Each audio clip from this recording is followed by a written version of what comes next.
Hi, this is Quyn at Quyn Lê Therapy, empowering you to be your best self and to live a great life.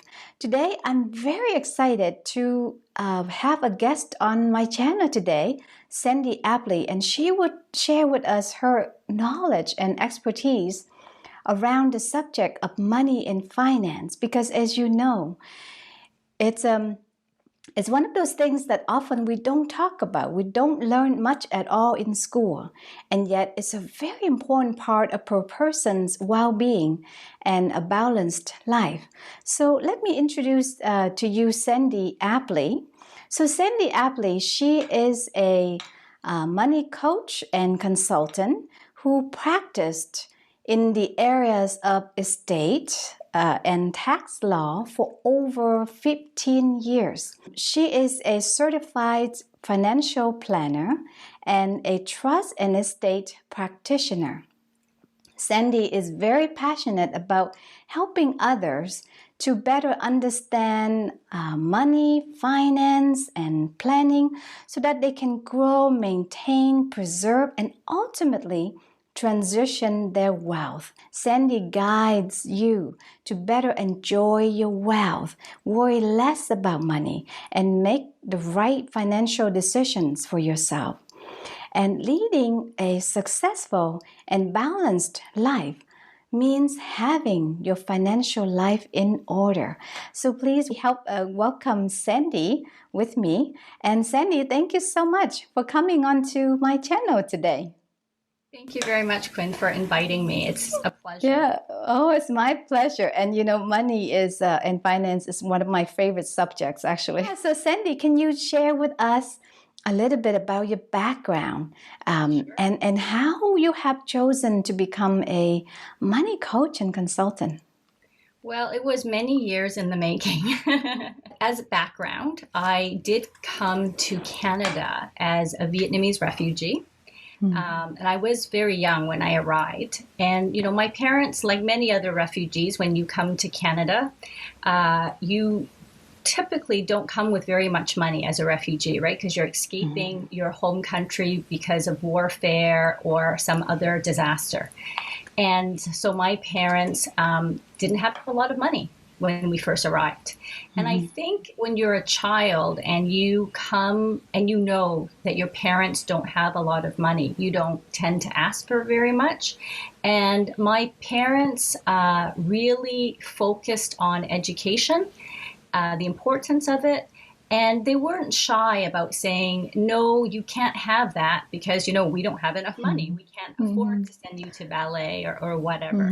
So the discussion about money was a conversation that my parents didn't shy away from. I think in Western cultures, parents don't tell their children how much money they make or how to make more money or talk about finances.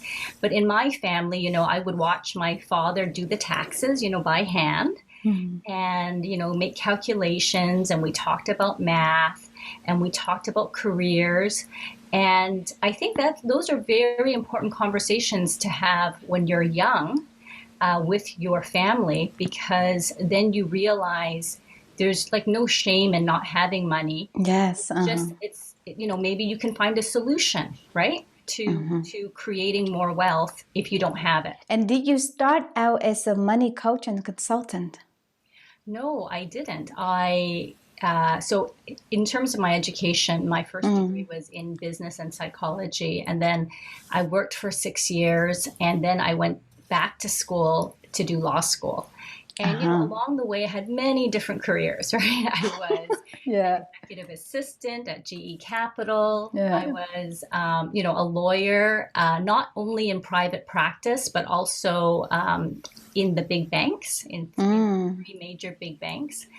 And so I think while I was a lawyer, and training and working, I was also getting other education in the areas of finance, which was helpful when I was working at the banks. So, you know, the process of becoming a money coach took a number of years. Like many things, your career paths is not a straight path. And so you were in the corporate world and high paced sort of environment, right? So how did you decide to make that big switch to pursue your own path and your passion? You know, like anything, there are pros and cons, right? There's pros and cons with working in a corporate environment. Some people really thrive working for a large corporation. I found it frustrating to work in a very large environment because a lot of the decisions that you make locally, you can't without approval from a national head office. Change can be very slow. And then, you know, a law firm environment, there's less of a hierarchy in a law firm environment. It's pretty flat, but it means, you know, maybe working hours or having to accomplish certain goals that are not aligned with your own personal goals. And I guess as you get older and, you know, if you've been able to save your money and if you've been able to pay down your debt, making as much money as possible is not as important as just living a more balanced life. I can identify with that because recently I resigned from a secure, high-paying job, you know, to just go out and do my own private practice. So, and then we both Vietnamese, and we both people. Yes, and you're both wearing very similar colors today. So oh, really? Oh, I didn't know that. Yes, well, yours is red, mine is more coral, but definitely okay. Same family group. Yeah, and I think we're similar ages too, I think. And the other thing too is when people make a change, like a career change, there's nothing stopping you from changing back, right? But if you never make the change, you'll never know, you know, what the outcome could possibly be. Yeah. One of the testimonials on your site said that you are the total package. So tell us, what makes you a unique money coach and consultant? Oh, that person was somebody I had worked with. And so I don't know what they were thinking, but hopefully, you know, if I'm interpreting them correctly, is, you know, when you want someone to help you with your money, you want someone who is relatable and who communicates with you in such a way that you actually understand what they're saying.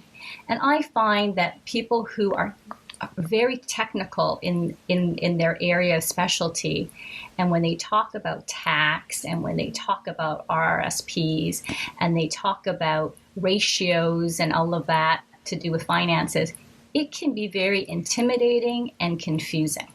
I give a lot of analogies like a tree, right? You buy a tree, it's an apple tree. The apple tree costs $100 when you first bought it.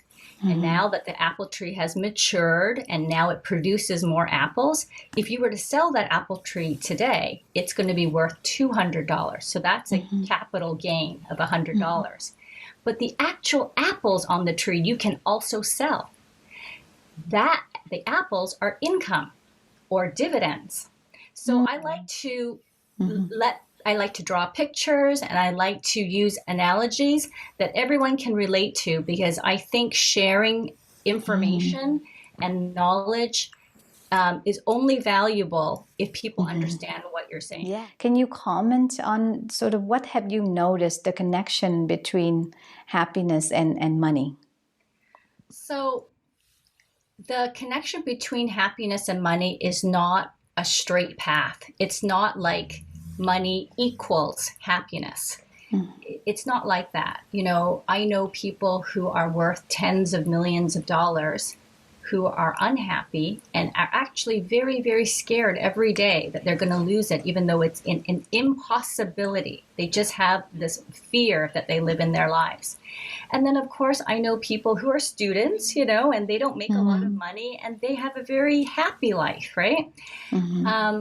I think that money is something that you can't run away from. And certainly the more that you have, the less likely you will be suffering, you know, from ill health or from stress. Because, you know, if you don't have enough, to provide for your family, your basic needs, that is going to cause a lot of stress, right? And you won't be able to focus on other things like working or your education. So there has to be a threshold of money. But money is not the whole solution. A lot of my clients actually do make a lot of money, and they still live paycheck to paycheck, right? Because they have not really understood how to spend it and how to save it and in what combination. So I think money can equal happiness, but not necessarily. I think you have to also understand what money means to you personally. Some people, for various reasons, give away a lot of their money to make other people feel better, to make themselves feel better, to make themselves more accepted. Other people don't spend enough. They don't spend enough on themselves, on their family. They have millions of dollars in the bank and they are suffering because they're afraid of losing it. I would think that that's also where you come in, so that you can help to make that help people with that gap, right? Between how can you make the best of your money? How can you be smart with your money so that you can live a balanced life, or so that you can have financial freedom to choose certain paths or certain interests that you like as well. Wouldn't that be the case?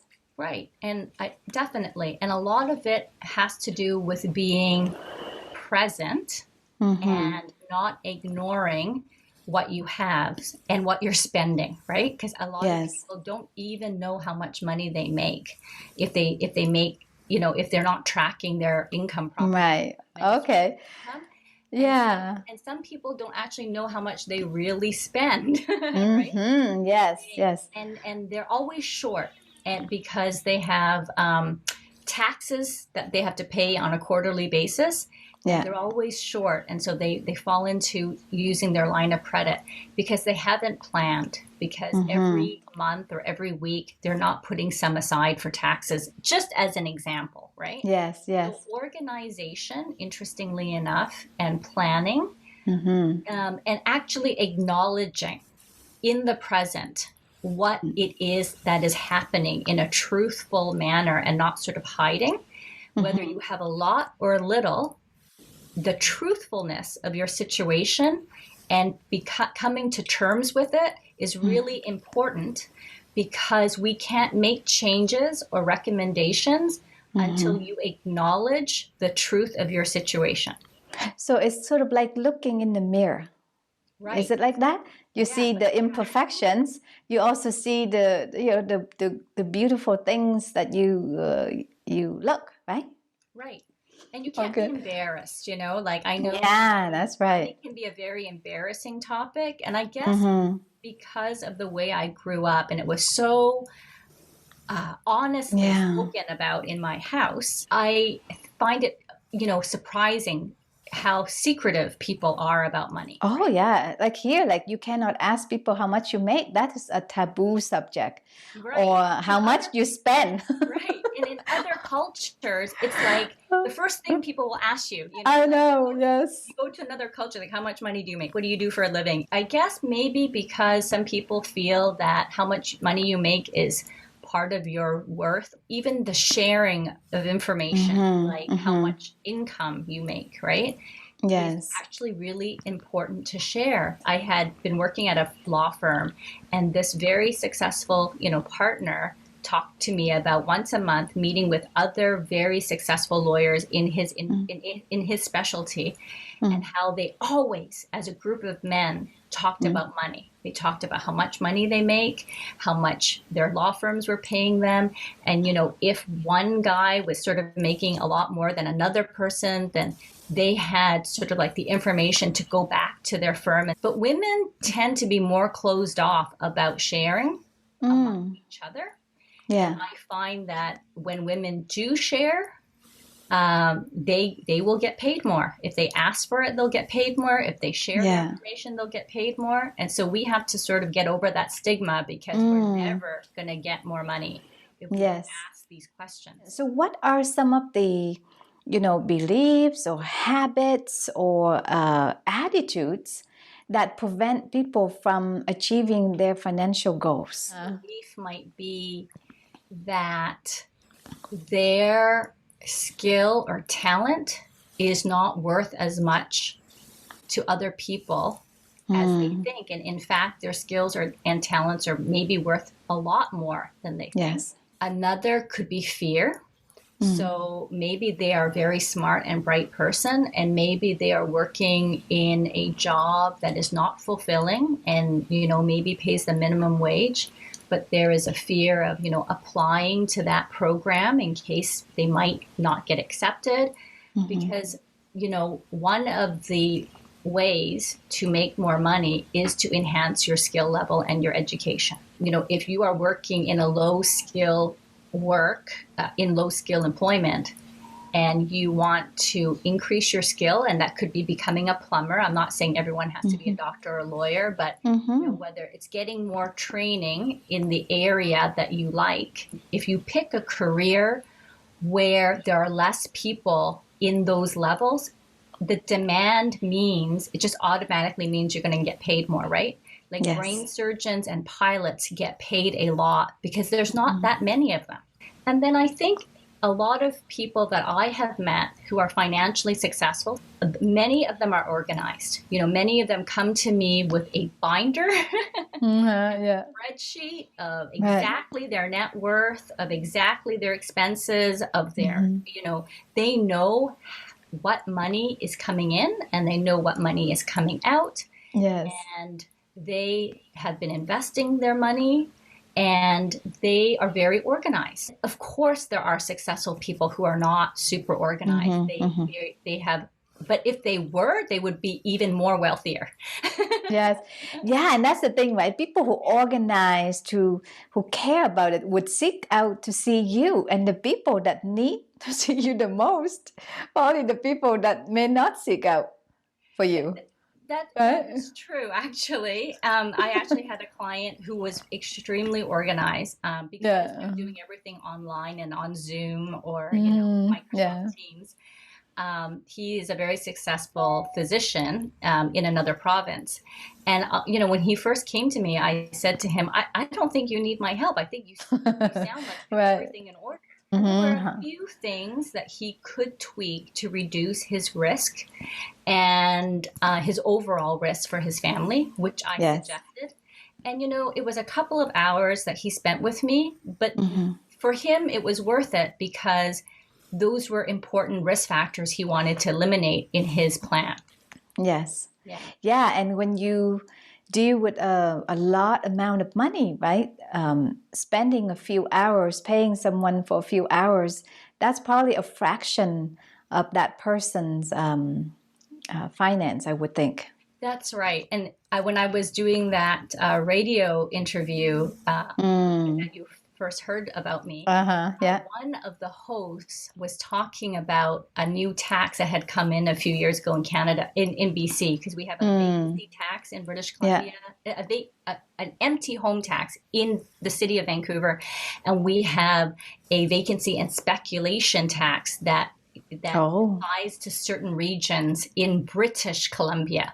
So if you live in Vancouver, you're actually potentially subject to both taxes. And one of the hosts had mentioned that she incorrectly thought that the one tax was the same as the other tax, and she didn't pay it, and she was penalized that year. And I was sort of joking with her that if she had spent literally 30 minutes with me, she wouldn't have had that giant tax penalty. So for some people, it's like two extremes. One extreme is people who care a lot about money and just obsessed with it, right? And see that money equal happiness. And the other extreme is like, I don't care about money. I'm all care about happiness, and as long as I'm healthy. Have you noticed those two extremes? I've definitely seen both extremes, but I've also seen, the regular person, they're in their late 30s, they're both working full time. One may be, working in a nonprofit organization, and the other person might be a teacher, and they're not making like $500,000 a year, but they're probably making as a couple, $100 to $120,000 a year, but they also have a big mortgage and they have two babies Yeah. and they're spending $2,000 a month on daycare, right? Yes. And it's not that they're not working hard and it's not that they're being irresponsible, but they also have like a really busy life, working full time and taking care of two babies. And I'm there to sort of help them prioritize, what's important. Like, some of the questions that I get are, well, do we save for an RESP or do we save for an RRSP or do we pay down the house? And so I see the extremes, but I also see people that just want to know what to focus on first. Wonderful. Yes. Right? And they just want to talk to someone who is not trying to sell them a mutual fund. A lot of financial institutions give you access, if you are their clients, to financial planners, tax planners, accountants. The more money you potentially have to invest with them, the more experts they can throw at you. And, a lot of these people are very competent individuals who can genuinely help you. There is no such thing as offering these services for nothing. They have a goal and they have a purpose in mind, which is to collect as much information from you as possible, because when you fill out their questionnaires and answer their questions so they can do an analysis, they are also learning that, oh, you have another 200,000 at Van City, and oh, you have another 100,000 in GICs. They know now where all your money is, and they will want to try to collect all of that money one day. They might not get it right away. And they also have learned about your children and how old they are. So when you pass away, they're going to try to see if your estate can be managed by them, when they go into children's hands. They'll learn about whether you have insurance needs. And it's not that they're being evil or nefarious. No. They are a business. And so when you are getting free, and I'm doing little quote hands here, when you get free financial plans and advice, you also, which is fine, you just have to know as a consumer that there is another purpose for giving you this free advice. And as long as you understand that and accept it and know that, they have other agendas, I think it's fine. But it's not completely 100%, benevolent. That's all. Yes. Right. So for someone who is maybe young, maybe in the beginning of their career, or not making a lot of money, living from paycheck to paycheck, right? What would be some important things for them to start on or for them to know about? Right. Well, I always ask people, why they've decided to come to me. There has to be a reason. The way I help them will depend on their goals. I've had most younger people will be people who are thinking of buying a house one day.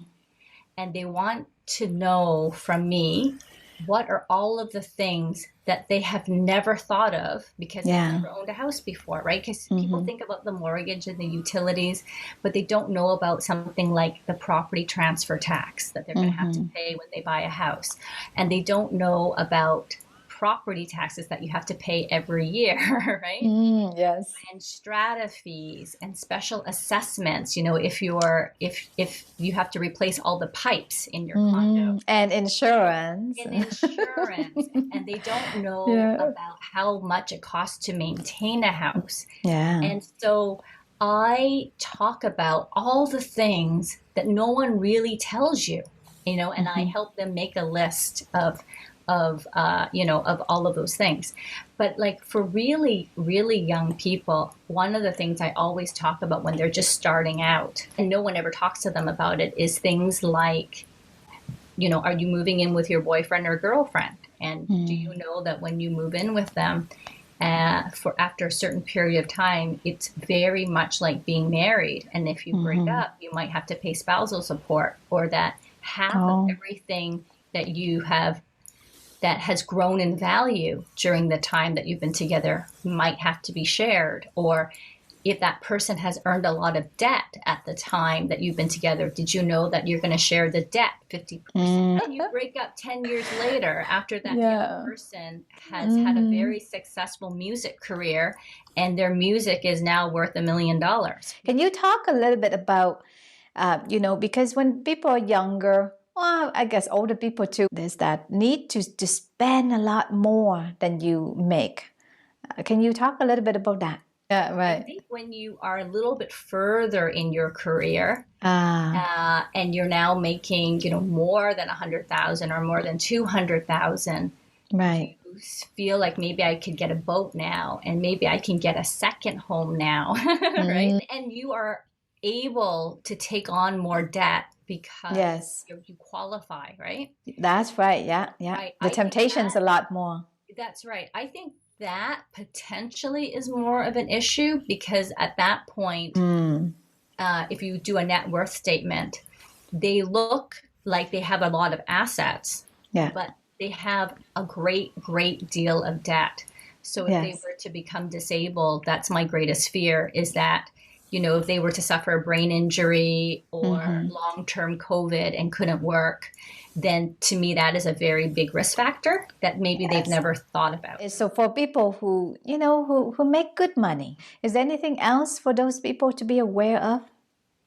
Well, I think for those people, when your family is used to a certain lifestyle, especially if there's only one person making a lot of money in the family, if that person were to pass away or become disabled, that would affect every single aspect of that family's life, right? The income and also the ability to pay the mortgage or pay the loans. For me, that is one of the areas of risk that a lot of people forget because, I don't think I'm going to die tomorrow, right? And I don't think I'm going to have a stroke tomorrow. And I personally don't think that, but it could happen, right? And everyone thinks like that. Everyone thinks that they're going to be okay. Yes. And yet, I have had very heartbreaking files where that young breadwinner of the family has unexpectedly died from an infection or from a car accident or has suffered a stroke. So now that person can't work anymore. And they're young and they have young children. And no one ever thinks about that. I don't sell any insurance. I don't sell any products at all.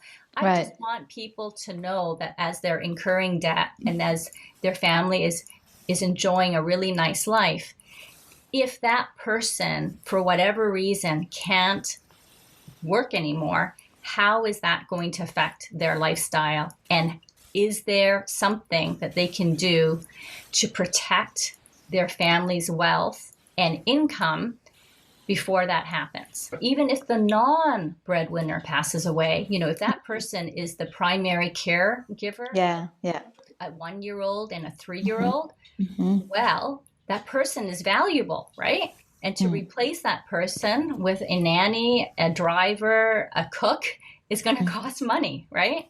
So do you need to insure that person's life so that you can set money aside for help with a 1-year-old and a 3-year-old? So these are just questions that I ask people. We buy insurance for our car, right? We buy fire insurance in case our house burns down. But we buy travel insurance in case we get sick, right? And so we buy an incredible amount of insurance. But the insurance that is important is the one that will affect our life the most if something were to happen. What other things can people with more money that they can do to proactively help with, their finance or their wealth? Well, I think the more wealthy you get, the more people explore things like tax minimization, right? And so they will think about which investments will produce the minimum amount of taxation. They will explore things like, when I pass away, I'm going to be leaving a lot of money to charities and or their children. And so is there a tax efficient way of doing that? I can give them some ideas that they can implement with their own advisors. And they may also want to think about how to talk to their children about wealth and how that wealth will benefit them and maybe others. I've spoken to wealthy people about setting up a mini foundation, that where they're not really setting up a real foundation. They're setting up a donor advised fund with their financial institution, but their kids, their kids are like 10 and 12, and the kids have a discussion about which charities are their favorite charities, and every year how much money is going to go to their favorite charities and how much that fund made that year, to go to their favorite charities. So it's a really great way to get their kids talking about money and giving at the same time. And so that's sort of a nice thing to do with younger kids. Can you talk about that? Because in this society, there's a lot of consumerism. You hear people talking about good debt and bad debt. It's impossible for somebody who's just starting out to have $500,000 in the bank, right? To buy a one-bedroom condo in Victoria. You save up your $75,000 and now you can borrow money to buy that apartment. And hopefully, over time, you are going to be an owner of an apartment that's appreciated in value. Or even if it doesn't, you're just an owner of an apartment where you can just put as many holes as you want as possible, right? It's like a lifestyle choice. And so that debt is something that hopefully is a strategic debt that's going to help you build your wealth, right? The other nice thing about home ownership is any appreciation in the value of your principal residence in Canada is a tax-free gain, right? So that is a huge legal tax shelter in Canada. But without the ability to borrow that money, it would be impossible for most Canadians to own a house one day. So, and then there's consumer debt. Most consumer debt is associated with buying things, and because it's something you ate or you drank or you went on vacation and now it's gone and it's just accumulating, you have to think about, is there a better way where I can save up for this vacation and pay for it, right? So I myself put myself on this program, which I suggest to my clients, where you can find online banks that let you open free bank accounts. And I used to have a bank account for my dog, and a bank account for vacation, and a bank account for miscellaneous household maintenance. Okay, Right. So every month, $100 goes into the account for miscellaneous household maintenance. Let's say $250 goes into my vacation account, and $50 goes into in case the dog gets sick account, right? Well, the dog is 14 now, and the dog is only starting to get sick now. So you can imagine how much money is accumulated in the last 14 years. Okay. And for my vacation account, I see it building, and at the end of the year, I can see, I have, $5,000 or $3,000. I know how much I can spend on that vacation. It's really satisfying to know that I have put away for things, and I constantly put away for things, and I always can afford to pay my vet bill or to go on a vacation. And you can do that for whatever you want, like my purse account or my going out drinking with friends account, right? You put like $25 in every week, and then you see, I've got $300 to go drinking, right? People shouldn't deprive themselves, right? You should reward yourself. You work hard. So I don't feel like everything should be squirreled away, but I do think there should be, a saving for one day when I no longer have to work all the time account, right? I don't like to call it retirement because, I find a lot of people don't like the word retirement or my work less account. People would say, well, I can hardly make it for the month, let alone put away. Right. And so then I go back to getting good debt. Maybe it's time to have a real think about what you're doing, how much money you're making doing what you're doing, and whether you should still be doing it. Because 100%, if you are making $15 an hour and you're working your butt off and you still can't make it, then you're probably not in the right career. And you're never going to be wealthy, right? And I'm pretty truthful about that. maybe it's time to think about, you know, working with someone like you, a therapist, about their fears. And then overcoming that to invest in student loans and getting into a career that will pay you well. And I don't think careers are for everybody. You know, like I have met a lot of entrepreneurs and who have started their own businesses, you know, and it's not easy. Nothing comes easy, you know, whether you're... Nothing is really free. Everything has its own price. Yes. And everything, hopefully, whatever you're doing, whether it's starting your own business or being an influencer or being an Olympic athlete or going and getting a traditional career, whatever it is, I just hope that A, it's what you want to do with your life, and B, that you work hard doing it, because I have never seen anyone, you know, unless you win the lottery, you know, being really, really financially and personally fulfilled without, you know, doing something that they love, right? And I don't think it's easy for everyone to figure out. Like I am still trying to figure this out for myself. But it does require some thought and it does require hard work. What does financial freedom look like to you? Well, everything is relative, right? Like for some people, financial freedom is being able to buy a ticket with Elon Musk, right? For me, financial freedom is being able to go to Costco and not worry about the bill. So, you know, I don't care if the bill is $50 or $500. I know I can pay that bill, right? That is real financial freedom to me. Other people might be financial freedom means having a house that's paid for, right? Yes. For me personally, I had a goal of being mortgage free before 40, which I actually achieved. And for me, I like having goals, because goals gives you something to strive for. And I'm just a very like goal oriented person. Some people, their idea would be having $1 million for retirement, right? Some people, financial freedom is being able to just go on a vacation whenever they want to, but, you know, or not worrying about paying their rent, right? So it's different for everybody depending on where they are in their life. But that is certainly something that each client needs to think about. My last question is, what are some things that people need to consider to begin on the road of financial freedom for them?